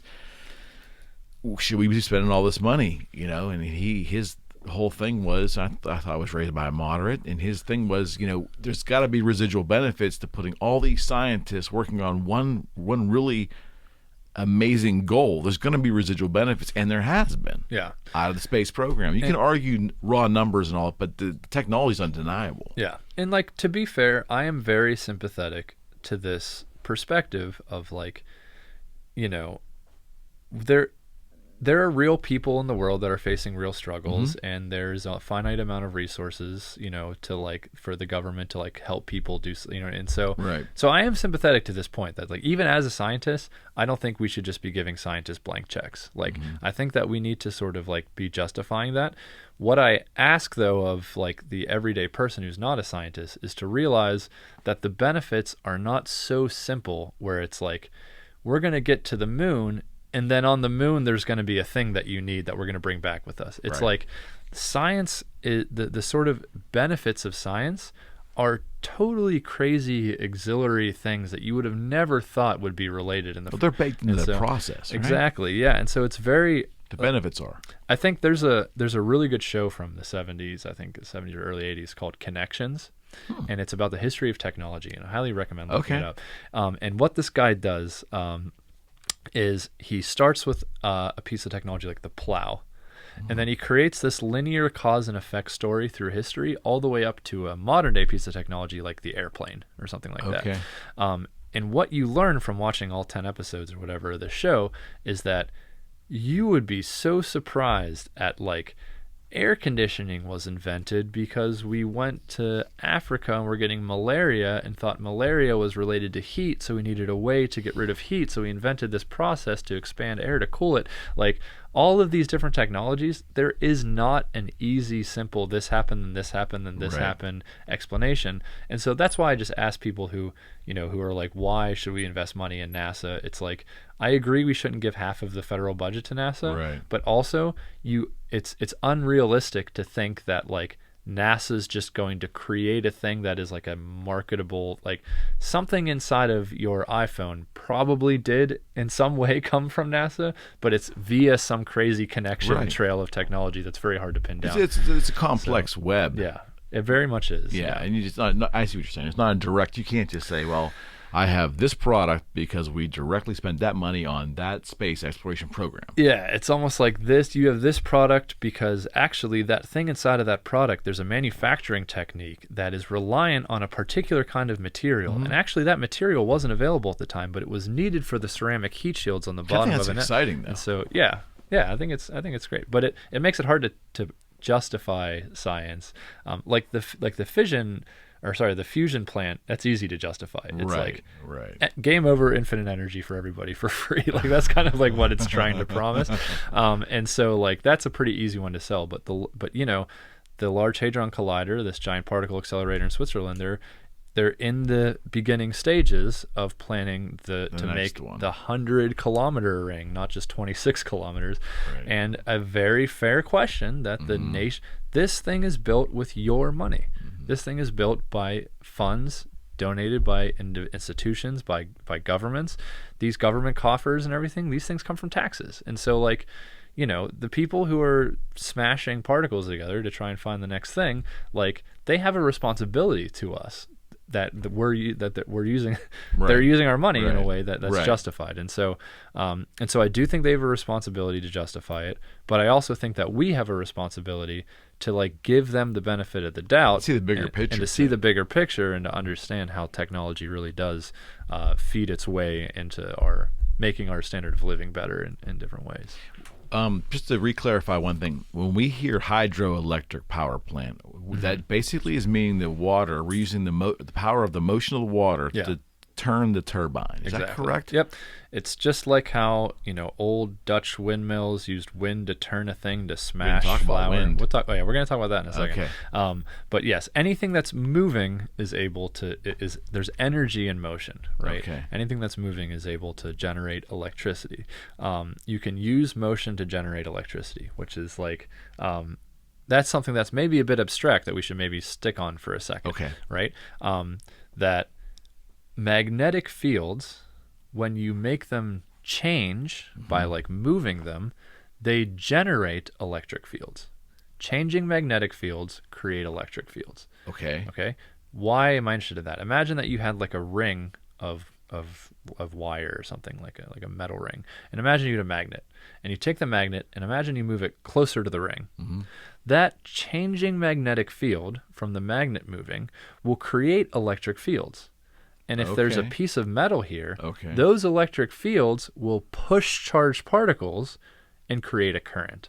And so I can create an electric field and thus a current by basically moving a magnet around. Similarly, you can create a current with an electric field, which creates magnetic fields. That's what electromagnets are, right? And so electricity and magnetism is sort of the same phenomenon, just like one moving makes the other one, and this one moving creates the other one. There's a unified theory of electromagnetism where they're both kind of the same entity, but it's fine for now just to think of them as separate things that interact with each other. All right. So what that means is that moving objects can generate currents, can generate electrical currents. Right. And so if you have something that's spinning, you're able to generate an electrical current from that. And you could spin something by basically taking like a fan blade type turbine and just taking a fluid and passing it through there. Got it. So it could be wind causing the turbine to turn, creating electricity, or it can be water, or it can literally, back in the day, be like 4 donkeys that were attached to like radial spokes that were walking around in a circle that are rotating a thing in circles, right? And so anything that creates motion is able to create electricity. Okay. So hydroelectric is also sun. You might ask, how is that possible? Yeah, how is that possible? So the reason is because why is there water that is up high trying to get down low in the first place, right? Good point. Like, why is Niagara Falls happening? Why doesn't all the water just fall over the falls and then just stay at the bottom? It's all coming from a higher point on the earth. How did it get to that higher point on the earth, right? Well, condensation and rain. How did rain get up into the atmosphere? Well, it's a big circle, isn't it? Exactly. So what's powering that circle? That I know. Right? What's powering that circle is the sun. Got it. So the water is at this low point, and it doesn't want to be at a high point, but the sun is beating on it, causing it to heat up, causing it to become gas and then evaporate, right? And then eventually become buoyant. When it becomes buoyant, then it acquires all of this gravitational energy until it hits a point in the atmosphere where it cools down and condenses into a liquid, and it's no longer buoyant. And when it falls, it doesn't fall back to the same place. It falls and hits a higher place, and then it has to make its way back down to the bottom. And in the process, on its way back, we have it turn a turbine and generate some electricity. Got it. And so if the sun stops shining, then water stops evaporating. Good point. And I get it. Right? I get it. And so hydroelectric is extracting energy from the sun that way. Now, this hydroelectric won't see the same fluctuations, though, that the cycle of a typical solar. Exactly, yeah. So, I mean, like, there will be seasonal fluctuations. Well, yeah, if not enough water is coming down the mountain to push the turbine at the same rate. Some rivers are sourced by snowmelt, right, which happens mostly in the spring. Right. But also different amounts of sunlight cause different amounts of evaporation, cause different amounts of rain, cause different amounts of flowing of rivers, right? Okay. And so there's also seasonal fluctuations in the flow rate of rivers, which we use for hydroelectric power. And so it doesn't have the same like daily fluctuations or even minute by minute fluctuations. Okay. So what else could you do to help out with solar? There's wind. Okay. Wind is also from the sun.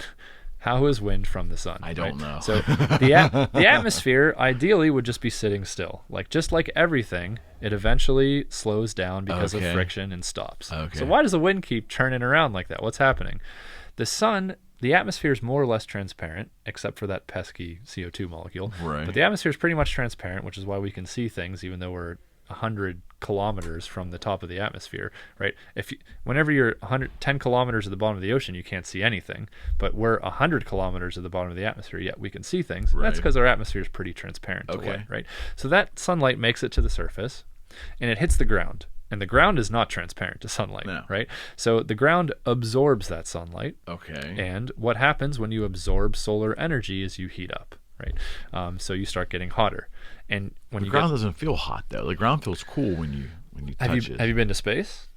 No. It's very cold there. So the ground is quite hot indeed compared to space, right? Okay. So the ground, we're talking like, if you talk about Kelvin, the ground is like 290 degrees Kelvin, right? Space is a couple degrees Kelvin. Got it. The ground is 290. So the ground is extremely hot. And so the ground is jiggling because it's hot, right? The atoms are bouncing around. And what they do is they bounce and hit the atmosphere.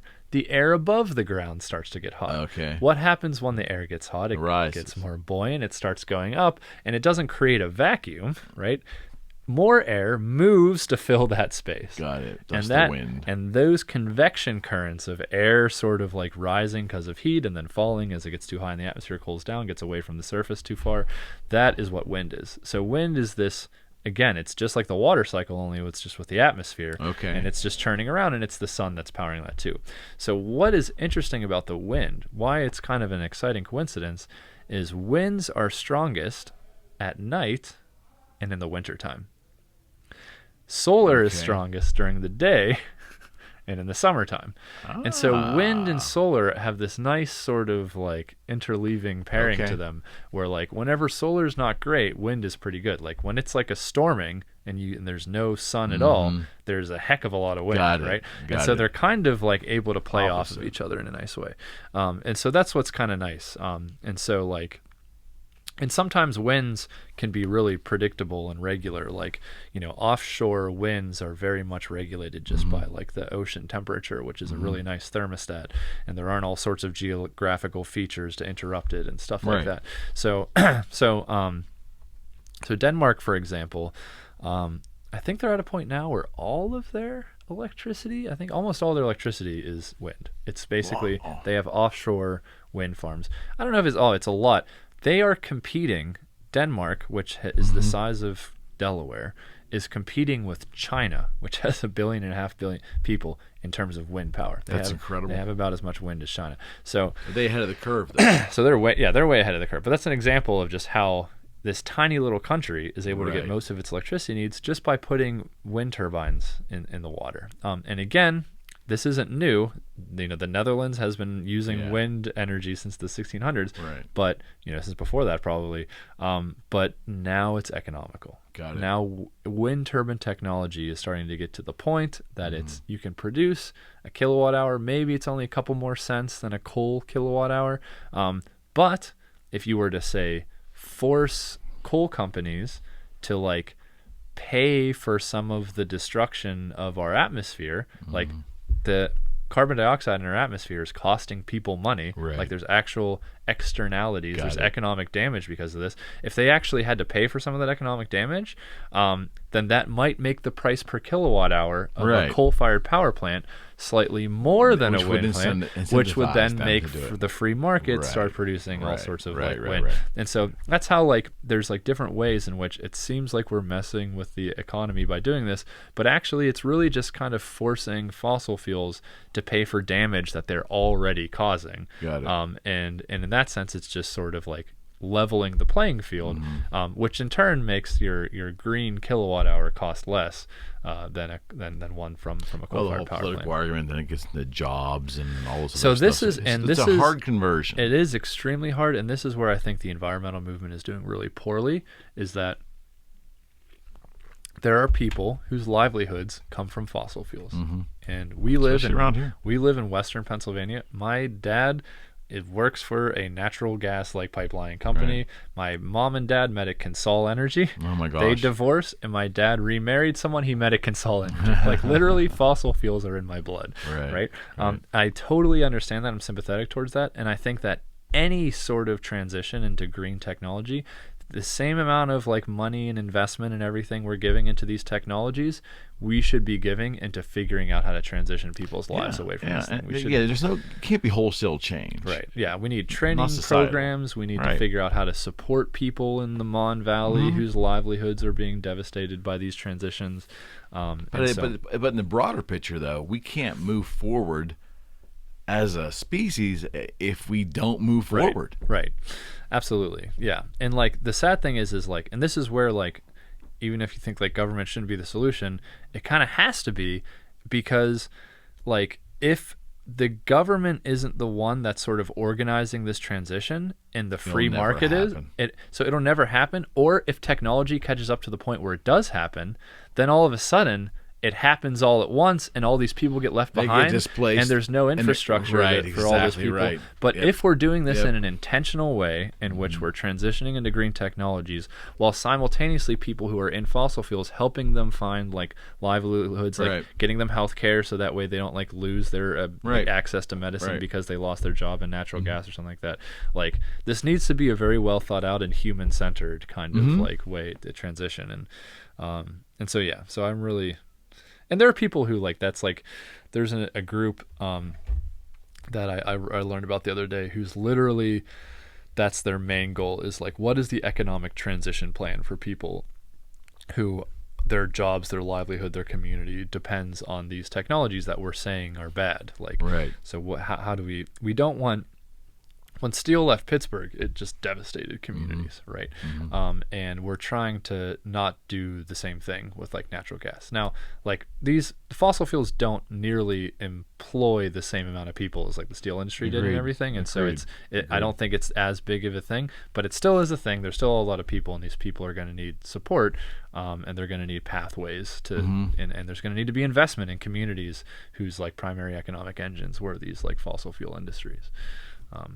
Yeah, but the cost of standing still, which is a portion of our society wants to stand still, you know, and wants to push back on the technology. Yeah, and sadly, like, they can selfishly stand still because it won't happen in their lifetime. And like that's like the thing that's like really tragic about all this is that like we're asking people to be empathetic towards the future generations. Yeah. And it's like what's sad is like my grandfather is against all this like environmental push and stuff, and it's just like what is so frustrating to me is like he's such a good man, he's such a good person, he's such a kind-hearted, empathetic person, but like at the end of the day, him being anti like investing in environmental solutions is essentially him being like, this isn't going to affect me, so why should I like care? There's a lot of evidence in society, and that's really tragic. It is. It is. And there's also been great examples where that philosophy hasn't been around and the opposite's happened, and we benefited from it in society too. It's just that there are certain sectors of our society that are ultra rigid.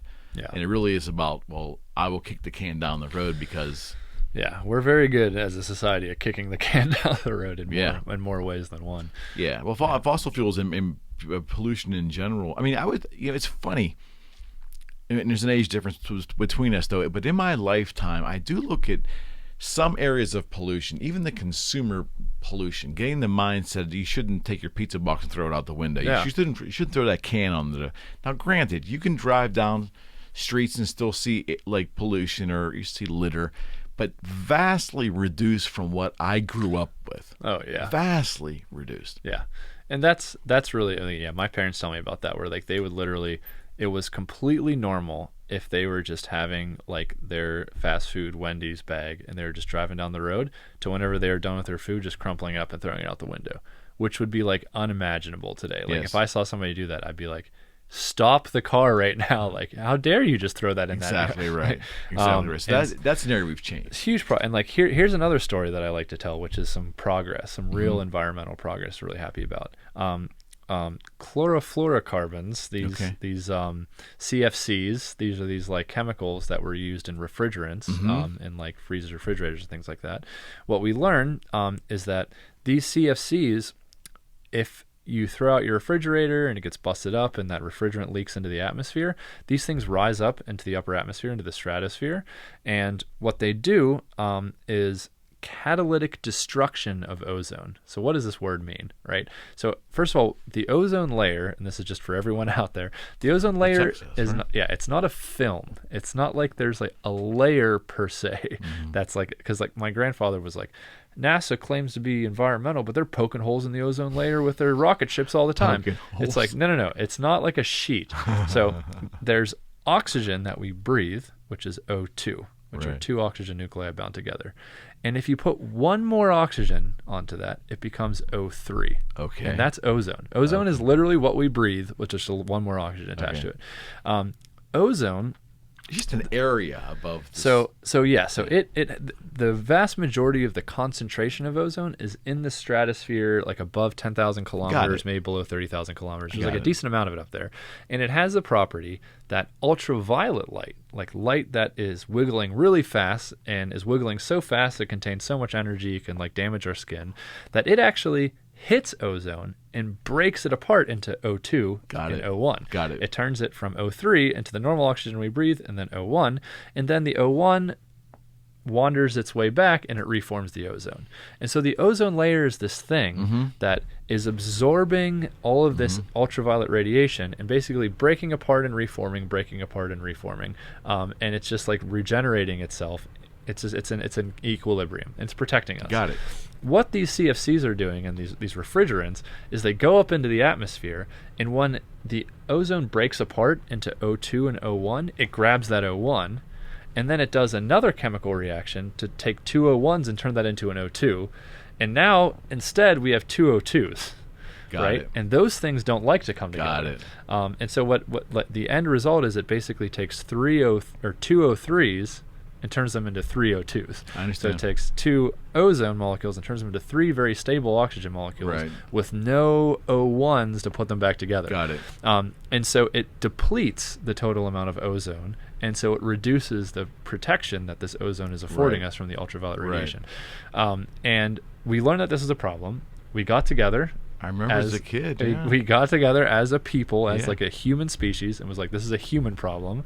We need to stop. We need to regulate this chemical. Like, we need to stop putting this stuff in the atmosphere. Right. And aerosol cans had it. Yeah, aerosol cans had it, and there was this Montreal protocol, and like we dealt with it, and like things are getting better. Like that would have been a catastrophic problem to humanity.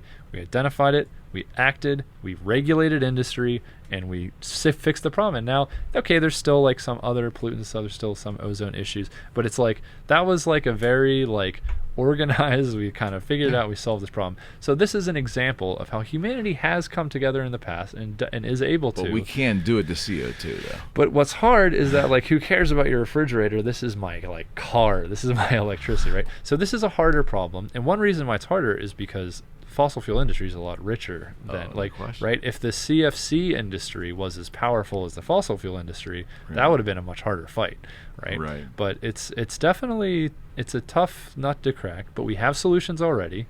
It's about like actually mobilizing these solutions. Sometimes the human component, like you mentioned. Yeah, exactly. Mobilizing those solutions, some of them are going to be able to be mobilized economically just through innovation and companies and stuff, and I'm very excited about those things. Some of them will be needed to be mobilized through concerted collective action on behalf of like Congress and people like that. Some of them will be technological breakthroughs that happen in universities that are funded by government money and things like that. And so everyone needs to be working together here to figure this out.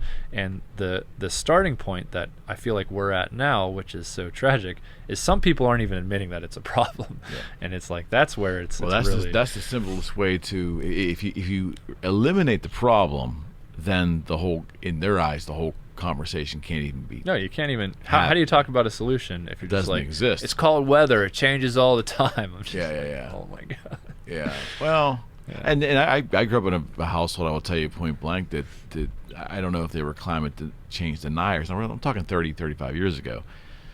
But the phrase that was in the vernacular with them was that it is science, and the Earth has been around 6 billion years, and we're looking at our effect on the Earth over like 100-year period, and where's the math in that, and you had all that stuff.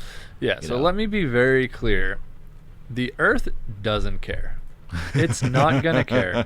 Like even in the recent about the styrofoam cup, George Carlin used to have the styrofoam cup. Yeah, even the recent past, like we're talking about like the Eocene, which is it was after the dinosaurs, it was maybe like 50 million years ago. Okay. Even at that point, the atmosphere had so much carbon in it, and it was so hot that there were like swamps at the North Pole. Wow. So like the Earth has been through shit that we can't even imagine, right? So like, no, the Earth doesn't care about climate change.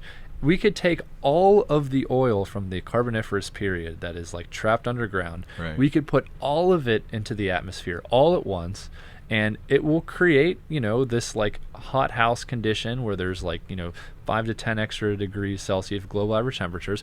But eventually, the oceans are huge. They'll absorb all that carbon. The deep oceans can easily handle every single carbon atom that we could possibly throw into the atmosphere. Okay. They don't care, but it'll take tens of thousands of years. Right. And so climate change... That's a long kick of the can, pal. Yes. Climate change is not about saving the Earth. Like, the Earth is like, please.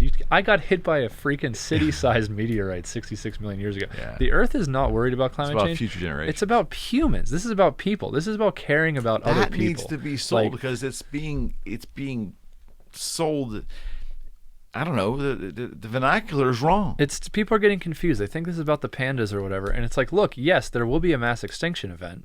But again, mass extinction events are very common in Earth's history. Yeah. And life will find a way, and life will continue to innovate, and there'll be new species. And 50 million years from now, after humans all die off, there'll be new species, and Earth will be fine, and there'll be diversity. There won't be pandas, but there'll be something else that's kind of cool. And so like look, I am like sympathetic towards the conservation aspects. I think there's a lot we could learn from nature that we might lose the ability to learn from if we kill off all these species. And so like this species angle and conservation angle I think is a fine thing. But like even if you don't buy into all that, climate change is about like protecting our food supply, like protecting our ability to have seasons that can generate enough food to feed the billions of people on the planet.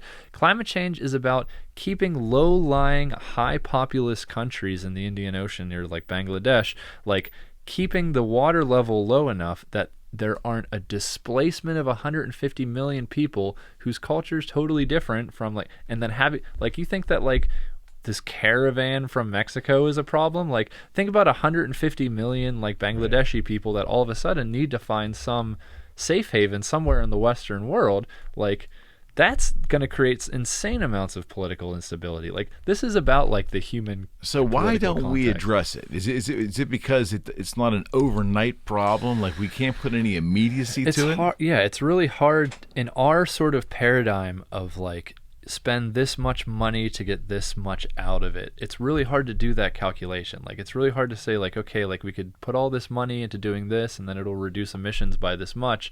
And then it's like, but how much? You know, there's 40 gigatons of carbon being put into the atmosphere every year. 40 billion tons, like 2,000 pounds worth of carbon that is being put in our atmosphere. So like, how do you quantify if you're able to like stop emitting 1,000 tons of it or something like that? Well, the pandemic's doing that. So the pandemic, and I think that where the pandemic will really help with climate change is like, yes, this year it's gone down a bit, but hopefully even in future years, people will be like, wait a second, why was I flying back and forth between LA and New York every weekend in order to have this meeting whenever I could just have it over Zoom or you know, so I also think that like academic conferences, a lot of academic conferences happened remotely, and some, you know, there's a benefit to being there in person. Some will still happen in person, but I think a lot of conferences are just like, man, we kind of feel guilty having hundreds of people get inside of these like giant fuel burning tubes and flying all the way here just so they could look at a screen to look at a PowerPoint anyways. Like, why don't they just stay at home and look at the PowerPoint? And so I do think that there are going to be some positive benefits where it's just like, you know, the internet is this amazing, innovative technology, and we haven't really digested what the internet is capable of doing in terms of like our interpersonal interactions. And the pandemic is forcing us to be aware of that. I think that's a great observation. So it's kind of forcing us to be like, well, what does it mean for me to have audio visual access to everyone on the planet anytime I want? Like, how could that change the dynamics of the workplace? How could that change the dynamics of education? Do you think one of the things that has how would I phrase this? I think we demand as humans a better experience when it comes to Zoom meetings. I think we're craving to be able to look at like 4K and the audio has to be amazing. The video has to be amazing. It has to be immersive. And it has not been immersive. I don't find Zoom meetings very immersive now. I won't use them on my show. I want that one-on-one experience here because the Zoom meetings are just run-of-the-mill and they just don't present well for me. Totally. And like, so when the pandemic first started, I had every 2 days a Zoom social thing going on. I was in Dungeons and Dragons games. I was doing like online video game, like, and then by about June, I completely stopped. And now I do almost no, like I use Zoom for my work. I'm a teacher, but like I do almost no like Zooming and so there's one academic reading group I'm involved in where we use Zoom because there's a guy in the Netherlands, there's a guy in Portland, which Oregon, is amazing, which is great. But yeah, I totally agree.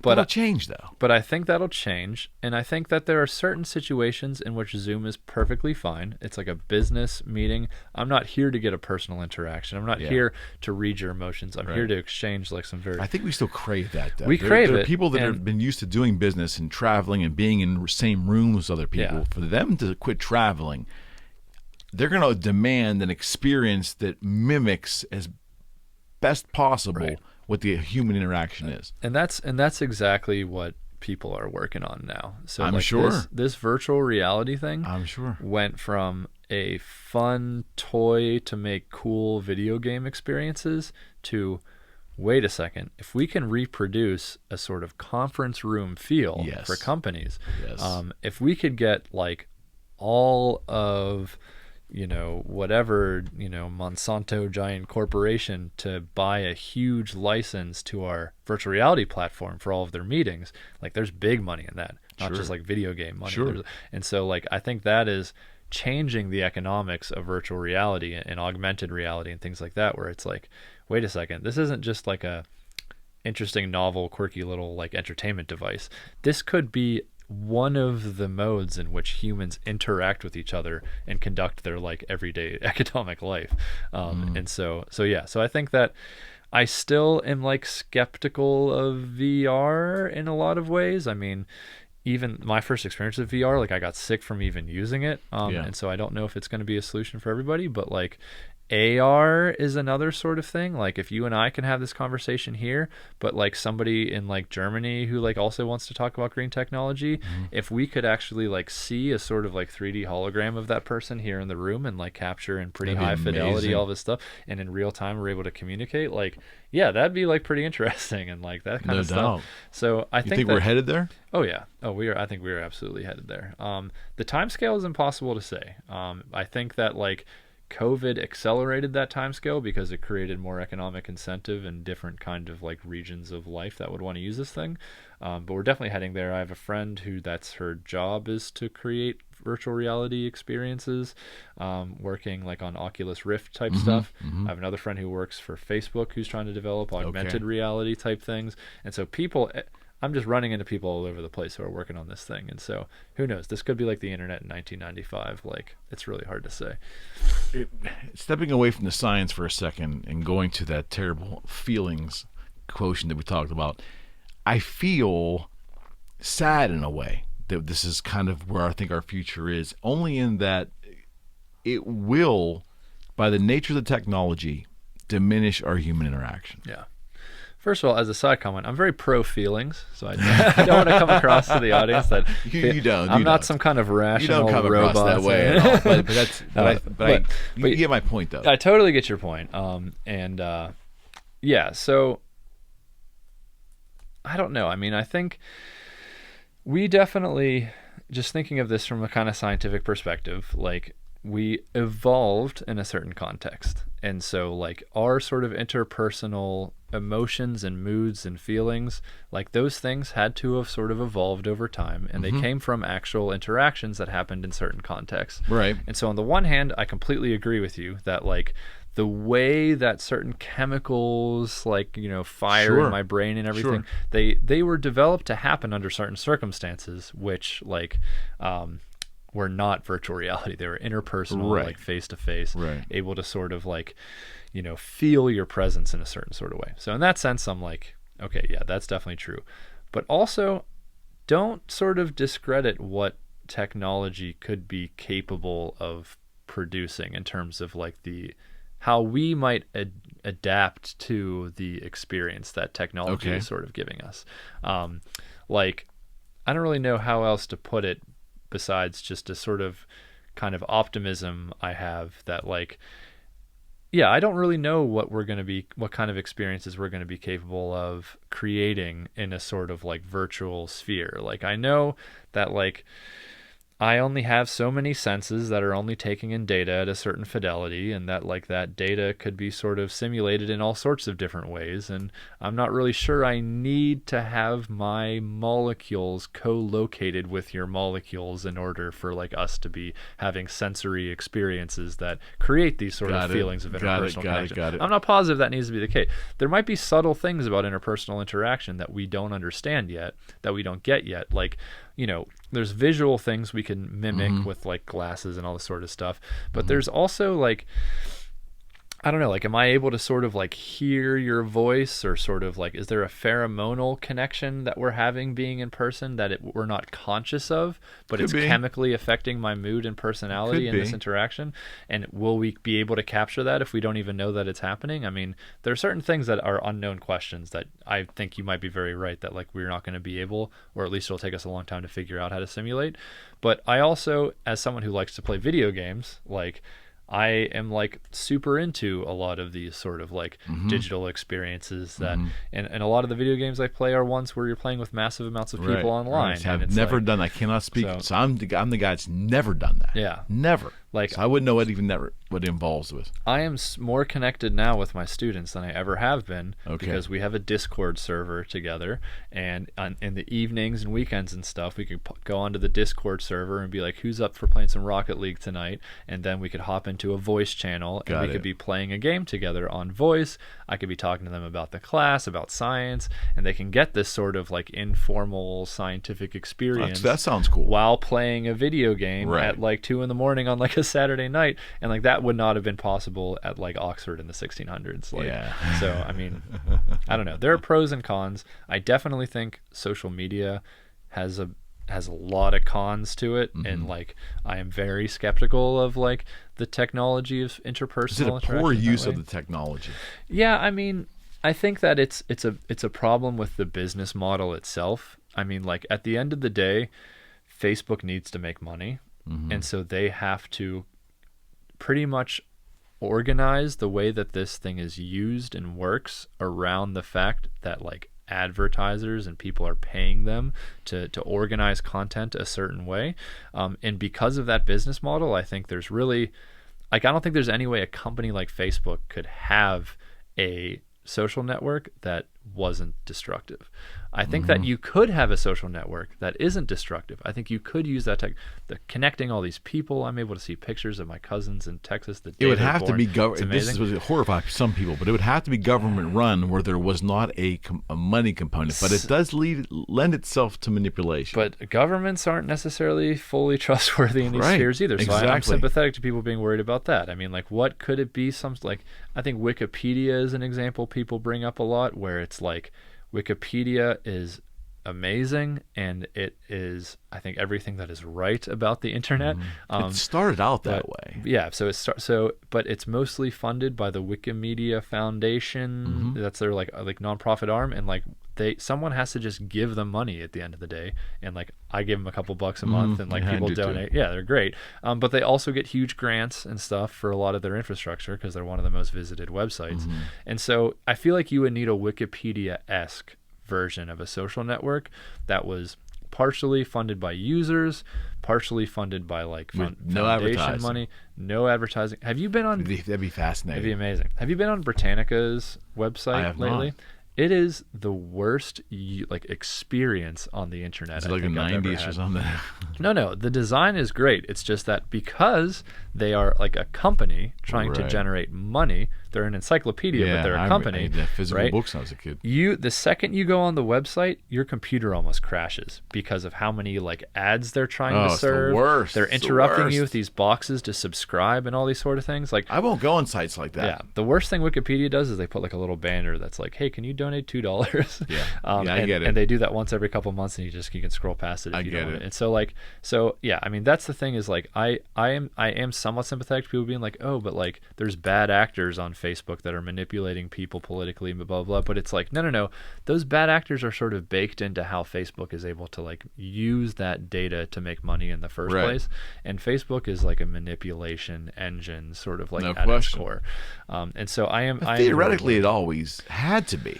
Yeah, I mean, like, we all saw The Social Network. Like, Mark Zuckerberg in no way was trying to like be this like know, humanistic, like, let's connect everybody kind of person. Right. That guy was like, he was trying to like make a company and make some money. Yeah. No doubt. And so we need to be very aware of that. And so yeah, it either needs to be super heavily regulated and very like, or Twitter, same thing. Yeah. Dorsey is same difference. Exactly. Like, either there needs to be extremely strong eyes on this and making sure that like there is just like tons of oversight, or there just needs to be a Wikipedia-esque type thing that replaces it, and you need to be able to be allowed to port your Facebook information onto this site, because Facebook has so much inertia right now, so many users. There needs to be a way to take what's already in Facebook and put it in another site.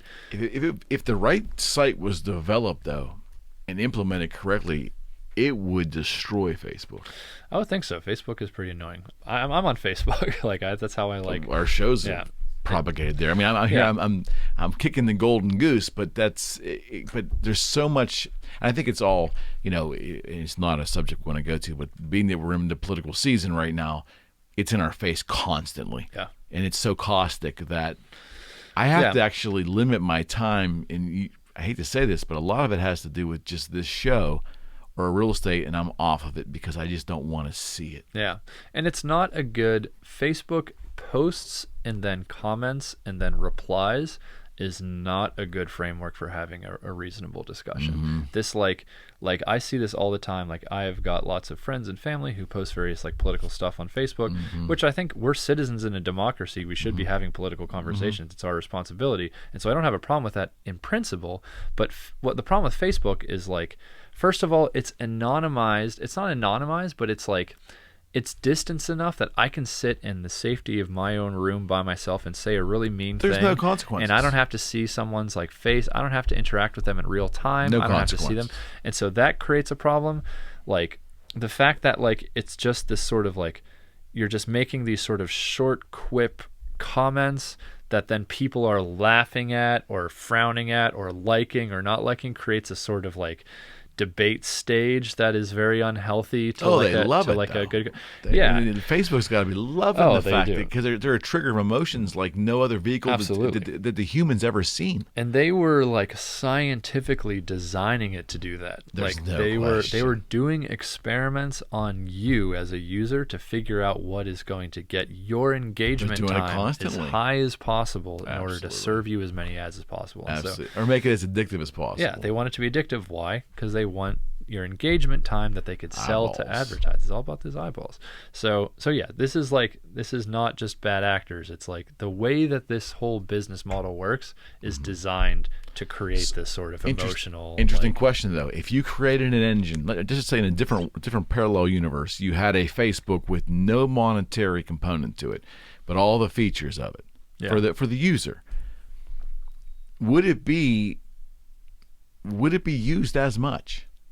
Would it be actually used in a way that you could find constructive interaction there? Would we really not be attached to it as we're attached to this? Yeah, I think we wouldn't be as attached to it, and that would be good.